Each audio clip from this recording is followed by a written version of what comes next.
The sad thing about this video is that it actually had good commentary, original commentary, not post commentary, for like the first 7 minutes of the video before I lost it. But then I started listening to it because I thought that maybe I would actually not have to do this for a video in this series for once. And then I started listening to it, and it was some of the worst commentary I've ever done. So hello everyone, I'm Leader of Luxinape of the future, yet again, welcoming you back for more Pikmin 3 mission mode. Last time we did some levels that I completely forgot about, and this time we're doing the Distant Tundra remix. A bit of an apology, this video was obviously supposed to be up a lot sooner than it was, but my recording computer kind of got completely screwed up and I have no idea when I'll be able to start recording again, so I kind of extended the time between the last video and this one as long as I possibly could so that it wouldn't seem like I had immediately said in the update video that I'm going to start uploading this series a lot more until it's done and then not do it. But I do have a maximum of 5 episodes left to record in this series, and if I can get one of them live commented the whole way through, then I'm going to be happy enough. So, as you can see, Distant Tundra Remix, you're back with 3 captains since the last one only had 2. Reds, yellows, and rocks, those are the Pikmin types that you have the first time you go there, or by the time you've beaten the boss, those are the types you'll have. There are you discover yellows for the first time here. And at the beginning, it's fairly easy. Just some smaller enemies. I could have taken the blowhog out. You don't start with your reds next to their onion. Rocks too. So you can't really take stuff back to the onion since you don't have enough Pikmin to fight the Joustmite. You can kind of escape through there to make a faster route and to easy kill enemies, but I somehow screwed up the targeting mechanism. And for the record, I pretend that this works well a lot of times throughout the series, but in reality, just charging an enemy and then switching to another captain, if you have Pikmin types that are completely immune to it, besides like flying enemies that can't do any actual damage with winged Pikmin, there's really nothing. The Pikmin will be very, very unreliable fighters, as you saw with the fiery blowhog that I was fighting as Alf before. I charged it with 10 Pikmin, then whistled one back and switched captain. Whistled one Pikmin back, then threw it, then switched captains again. And then when I switched back to him, only the one Pikmin that I had thrown was actually fighting. As you can see here, it runs you a bigger risk of human error losing Pikmin fighting an enemy like it did with the Amp Rat, but it's easier to do it manually than just hoping that the rudimentary not active captain AI will actually do something. And yeah, switching while you charge doesn't work very well too, as you saw there. I switched while I was charging the carcass, and it kind of didn't work. So of course, it was facing the other direction earlier, so I don't know. They can't turn around in the ground. I don't think I realized this in the original recording, but this Joustmite here, it was facing the other direction, which is why I didn't want to carry any of the shear grubs back before, but it was facing towards me when it had never come out of the ground before, unless it did off screen from the sound of tunneling, but I don't know. The DLC levels have a tendency to be a little glitchier than the regular game does, but it's DLC. Just look at New Super Luigi U. That's just like glitchy and stuff, but it's still good. I don't know why. I just love playing as the fast character and just in anything, so being able to play as Luigi with his actual normal speederness than Mario in New Super Luigi U was great, because in New Super Mario Bros. U, for no apparent reason, None of the characters had special traits, even though the Wii U could obviously handle that with an extra dimension and even better graphics in Mario 3D World, which was a harder game than that, so for the sake of making the 2D platformer harder, like the classic ones, I don't know. I'm not going to try to make any sense of Nintendo's marketing game design policies because both games were still good, so I don't really care. And 3D World had enough characterness, uniqueness, except I was really, really, really annoyed that Luigi was actually slower than Mario in that game. Because his top speed is the same as Mario's, but he accelerates slower to compensate, and he has bad traction to compensate for his much higher jump, which is completely bested by Rosalina anyway. Not that anyone was paying attention, but he's supposed to, the whole point of Luigi being different than Mario since the first time he was different than Mario. I don't remember offhand what game that was, and I'm not going to bother looking it up. But the difference has always been Luigi is faster, jumps higher, but has worse traction and slides more often.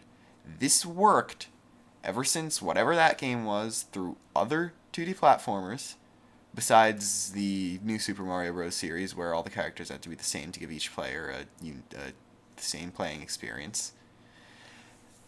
And it was good. Playing as Luigi was always completely different than playing as Mario, especially in games like Mario 64 DS or the Galaxy games. I know in a Pikmin game this isn't really the best place to make this rant, but I kind of just thought of it while I was recording this, and my Pikmin commentary is usually pretty bad, so I guess this is like a little preview of those theory videos that I was talking about in the update video. Coming back to the game in a second, that bomb rock hole, I never noticed that until this run of the level. Granted, these are only usually the second or third runs of these levels that I'm doing on the recording, though some of them are fourth and fifth due to failed attempts. But I don't have time to keep replaying this until I get platinum. That's why these are all just like mud ranked levels. At any rate, that's one of the few things that I can get mad at about 3D World. Luigi is not the speed character. I understand if they made a character like, I'm okay with making Toad a speed character. I'm okay with there being two speed characters, like Toad being the overall top speed, but with a low jump, and actually it's not a bomb hole, it's a potion hole, and a faster fall speed than the rest of the characters. But couldn't Luigi have a medium fast running speed and keep his bad traction? That works just as well as having him be slower as a whole than Mario, and it's less of a kind of defying the series classic root things, of which 3D World was supposed to be almost a return to, in a sense, reusing many elements from Super Mario Bros. 3 and the original Super Mario World, and that was my knuckles cracking. Don't worry, I'm not killing anybody as I'm recording this. Right? I think. Nope. If you heard a small skip in the recording, then good, because they're supposed to be, because I did have to stop the recording. So, before I was talking about how I wasn't killing anybody while I was recording, I was mentioning, I think, what was I talking about? Oh, yeah. Somehow finding something to complain about in Mario 3D World. The only other thing besides basically flying completely in the face of what makes Luigi unique, which I tend to take personal offense to when they do that, because Luigi is like my second favorite character in the entire Mario series. But we'll get to that in a later video. The last thing the only other thing that significantly annoyed me, other than the ridiculous difficulty spike in one level, I'm looking at you, World Mushroom 9. The only other thing that annoyed me was how the Super Mario Galaxy themed levels were not Super Mario Galaxy themed besides having Octoombas, one enemy that debuted in the Galaxy 1 in them. Also, in case I didn't mention this, I did mention this in the previous recording, or the actual recording, but there's like this little death trap area full of bulborbs and fiery blowhogs. I used the one spray and went in with all the rocks to see just if I could get some quick extra points since I was very far from medaling. Kind of makes sense to do that, but as you can see, I'm not really having a good time of it. Anyway, the stages that the internet, at least, refers to as being Super Mario Galaxy themed, they're not really Super Mario Galaxy themed. Even the level called Super Galaxy, which is the one where you unlock the character from the Galaxy games, isn't Galaxy themed. It's flipping platforms that have never appeared in a Mario game in that way ever before that level. The only thing Galaxy themed about it was the Comet Observatory in the background, the Lumas that had no point to the level whatsoever, and the Octoombas. Not that I'm complaining about the music. I am sort of complaining about the Octoombas. Hey, look, I got a high score there. I'm sort of complaining about the Octoombas because they got a huge buff that made them really, really annoying to fight in 3D World, but they needed difficult enemies for the special worlds. I'm okay with that. But it's not Galaxy themes just because you add a space background. That does not make it themed after the space game. I'm trying to think of something relevant to Sonic Lost World because it's the only other space game I could think of off the top of my head. It's like, can't really count Pikmin because most of it doesn't take place in space, even though like a space shooter stage where you shoot Pikmin out of your ship like bullets would be cool, but every Nintendo game has some sort of space shooter stage in it at some point. It's like a rule now. Like, if you're making a new game that has the ability to put that in, there is going to be a classic shooter reference somewhere where you take the place of a spaceship and some random power-up takes the place of the spaceship also. I don't know. But that's actually, again, ties back to the 3D World thing. Two of the other alleged Galaxy-themed stages also are the old-timey space shooter throwback stages. The two honeycomb-based ones where you get the boomerang flower and you are faced with a bunch of waves of enemies, and it's all from a top-down perspective. That's a good classic space shooter arcade game tribute thingy. It's not a Super Mario Galaxy-themed level because you have, like, one Octoomba somewhere, a green star that you find sort of like you would find like a secret star in one of the Galaxy games by using a power-up to its full potential. And with the music, I'm not complaining about the music. That is still one of the best song thingies in a Mario game. But just by putting it in a level does not make it a Galaxy-themed level. I mean, I know it's hard to make a level themed about a gravity-based platformer in a game that has absolutely no gravity system and is basically a 2D platformer put into the third dimension. But couldn't they just have added, like, things with large gaps, maybe replace the warp boxes with a launch star in one level? That kind of thing would make it a lot more Galaxy-themed. You don't need to bother adding in the whole gravity mechanic, adding in enemies. You definitely don't want the rock mushroom as a novelty power-up in a 2D style game. That would just be terrible. Never mind. Again, we'll get to my views on the rock mushroom in a later video. Another big hint to something I mentioned in the update video. But I don't know why. It annoys me a lot more than it should. Maybe because I'm such a big fan of the Galaxy games. Maybe because I'm anticipating a third one or something very closely based to them in the near future for the Wii U. But those levels didn't seem like a very fitting Galaxy tribute. Except the last level. The last level is basically as hard as the last level in Galaxy 2, so that just by being that ridiculously difficult in a 3D platformer makes it a good tribute, because those are like the only impossibly difficult, those are the two levels in any 3D platformer that I've played, granted those are basically all Mario games, that I've never been able to beat. Actually, no, never mind. I'm stupid. I thought most of the Galaxy 2 level was 2D. What was I thinking? There's that whole giant Hammer Bros section in the thing. Why am I talking so much about Mario and Pikmin? I mean, this is probably the best commentary I've had in one of these videos since like the first 4 or 5 parts where I was coming up with good things to say. Of course, not counting Bingo Battle because that was hilarious. But if I have to start ranting about a completely different and almost entirely unrelated game, then you know that I'm doing something wrong with this series. Again, post-commentary is really hard to do, especially if you're like me, but I'm just like too... I can't really describe it. I'm just too...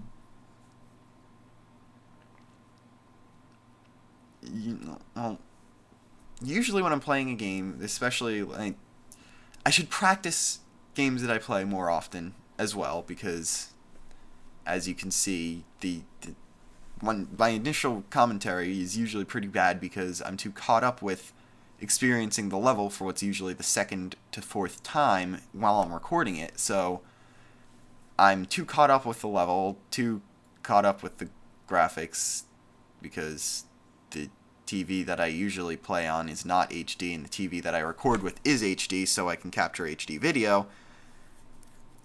I'm usually completely caught up in the graphics because it's really the only time I get to see these levels in full HD, other than on the computer, but that doesn't really count because most of the time I'm just doing the post-commentary. Well, I'm too caught up in the game because I'm playing the level for the first time and the graphics are still, like, completely awing me. And in post-commentary, it's just not the same as actually playing it. Most of the time, I'm doing the post-commentary weeks afterwards, so I don't even remember what I was doing. I'm okay with, like... I would probably be fine with recording a video and then putting the post-commentary... doing the post-commentary track immediately afterwards. That would probably sound good.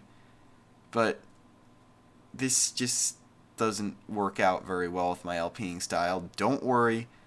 The 8 episodes I've already recorded, despite the commentary being bad, the audio glitches that I've been completely plaguing me throughout the series, they didn't appear at all.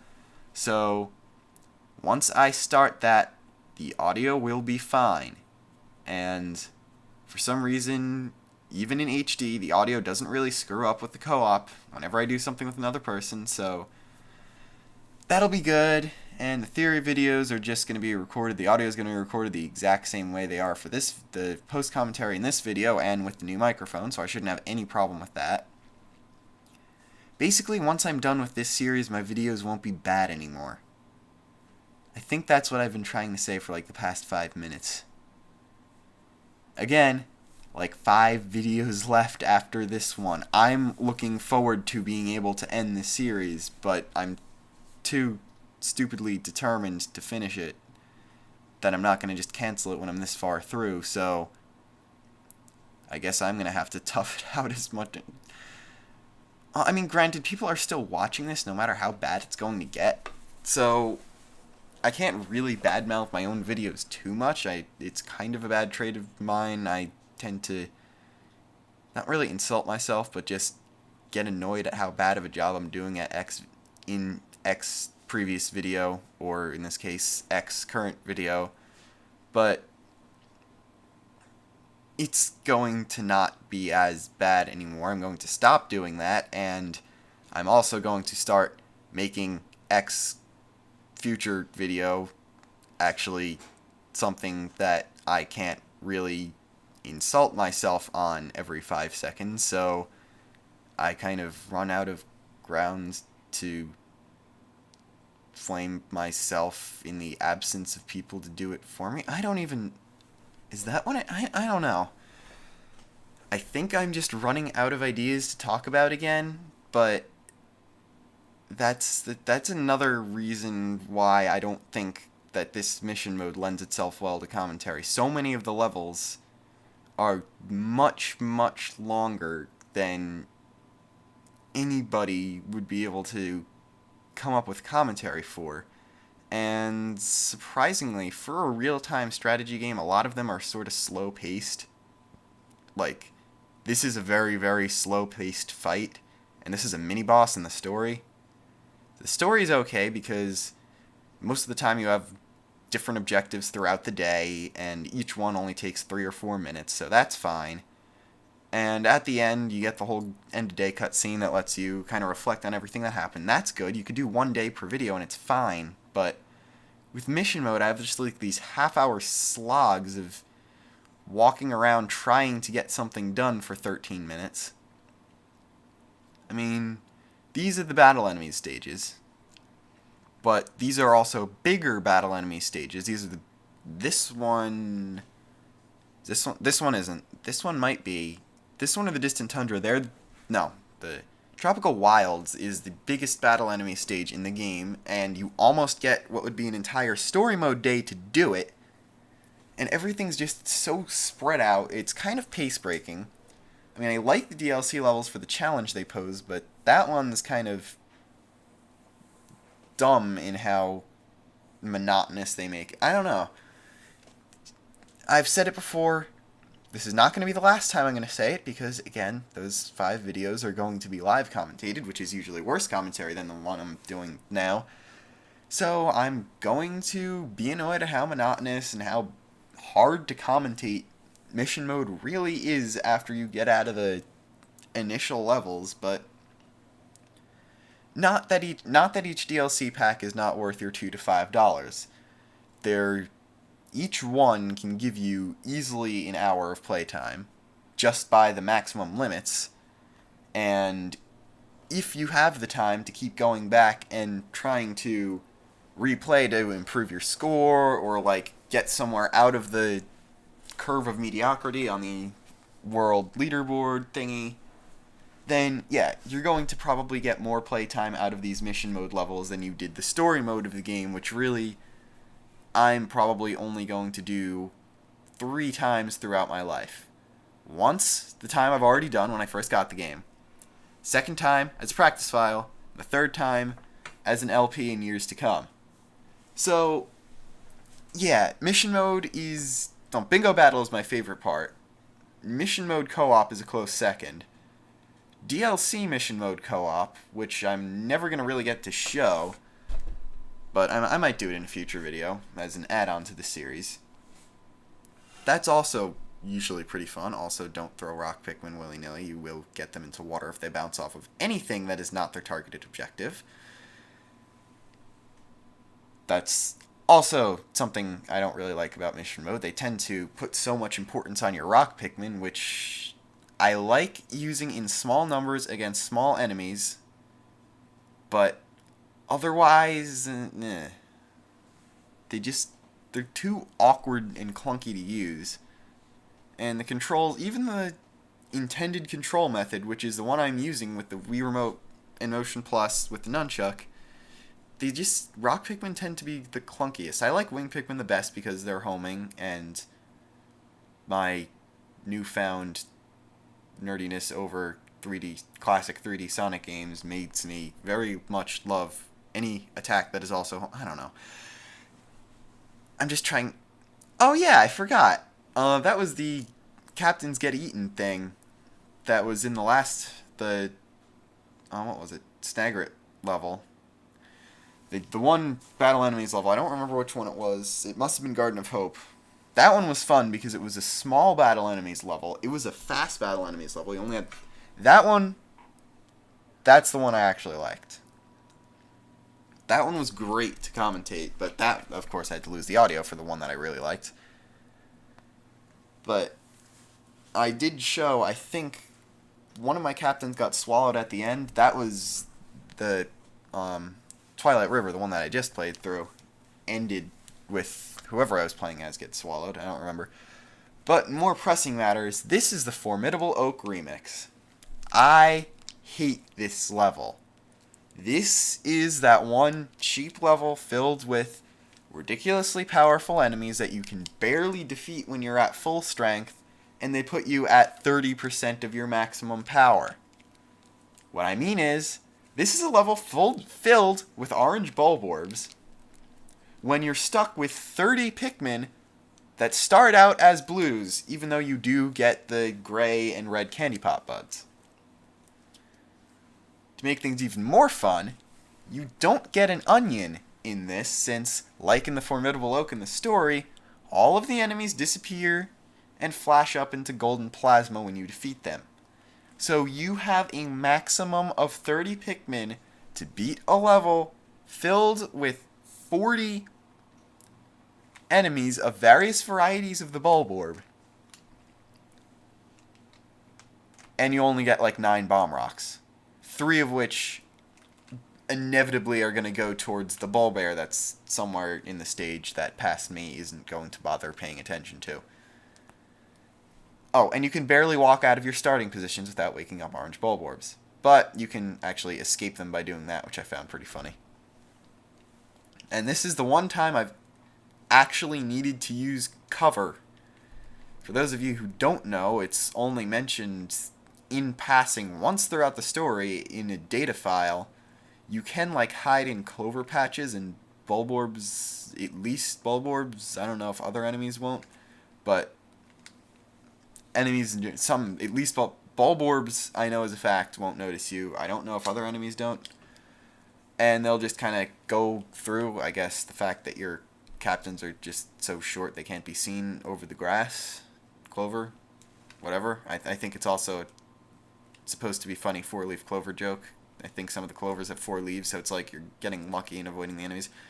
But, as you can see, nope, that's actually regular. No, that's regular grass. Some of it is clover. As you can see, you can take out a regular bulb orb, one regular bulb orb, with the 30 Pikmin that you're going to get, even though you're going to have 20 throughout most of the level, unless you can defeat the bulb bear somehow. But all the bulb orbs are in mass, and they kind of are cheaply placed. And again, you don't get nearly enough bomb rocks to finish them all off, as far as I can tell. There might be many that I'm missing, but I'm just not sure about it. And also, I lost a Pikmin at one point in there, so I can't push down that 20 ball thingy that would easily give me like 5 or 6 enemy kills, because it rolls. Oh, there's the Pikmin. Never mind. It rolls down a thing and takes out not only a crystal wall that has the highest HP of any crystal wall I've seen in the game, but it should, if you aim it from the back properly, this ball will take out like 5 or 6 dwarf red bulb orbs. As you can see there, it did miss some of them. You are going to have to do damage control and take out 2 or 3 yourself. But past that wall also was, I think, a whip tongue bulb orb that I think it's impossible to not hit with it. And there are some eggs, I think, that have spicy spray, and there might be more bomb rocks down there even. I have no idea why I'm even contemplating not going that way, and I think I'm going to go for the whip tongue, aren't I? Yep, past that whip tongue bulb orb, that's where you can get some more rock candy pop buds in the last Pikmin. But also, I remember what's going to happen now at the end of this. This is the level where I make my biggest rock Pikmin error that I've ever made. I liked purple Pikmin in Pikmin 2 despite how slow they were.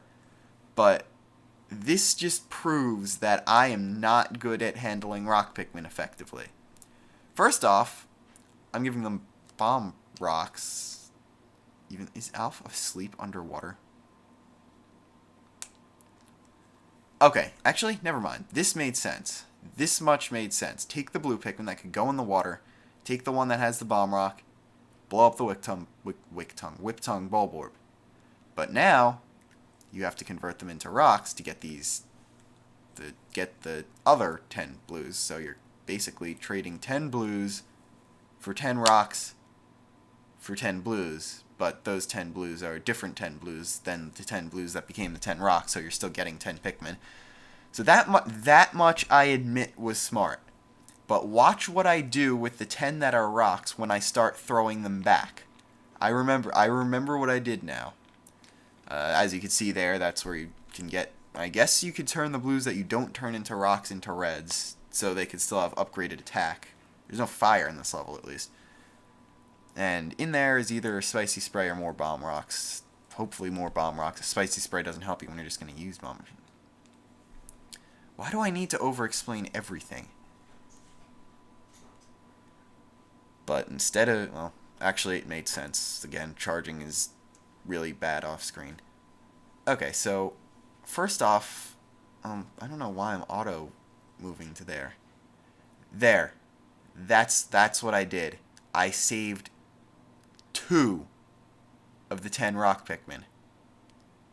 8 of them fell into the water because my throw distance was off by like half a unit distance that the designer... I don't know.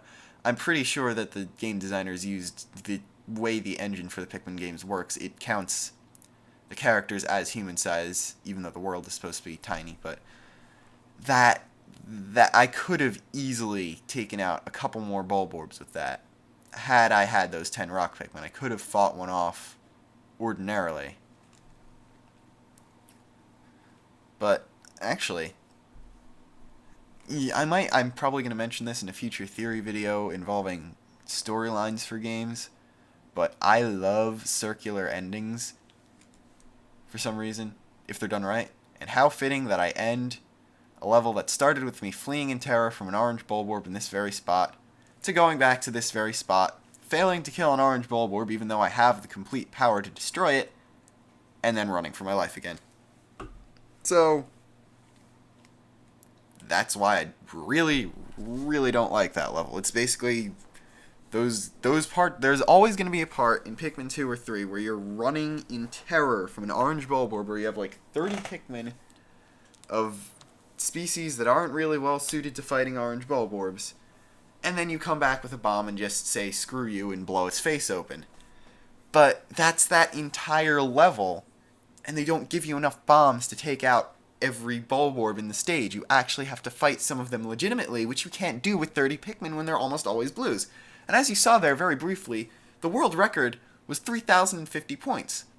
So anyway, next time on the actually live commentated Pikmin 3 mission mode, we will be heading into 2 of the 4 DLC Round 3 Collect Treasure levels, the Rust Yard and Beastly Cavern. The Rust Yard I don't really like too much, it's a little slow, but Beastly Cavern, as you will see, is my favorite mission mode level in the game. Let's hope that I keep the commentary for it. Till then, I'm LeaderofLuxinape, signing off.